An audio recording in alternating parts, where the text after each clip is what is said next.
को थे हमारा बजरी। आपको तो इस हांडी की प्रोग्रेस दिखाते हैं। देखो ये इसमें एक बच्चा और ये इसकी मादी बैठी, ये एक बच्चा और ये एक फीमेल बैठी है।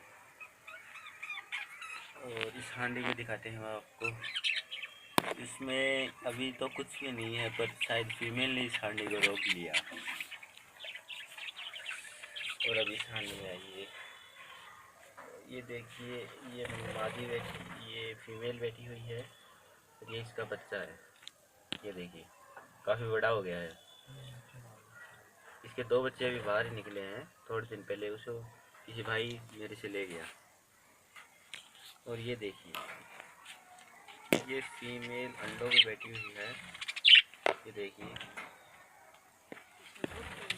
ये देखो, ये हाँ, ये काफ़ी अच्छी फीमेल है और बिल्कुल साफ स्वभाव।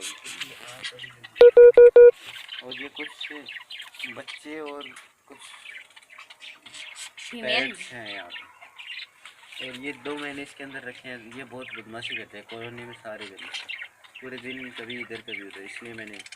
अब वो एक देखो हांडी के अंदर बैठी हुई है। ये देखिए, मैं इनको सुबह कंगनी वगैरह वगैरह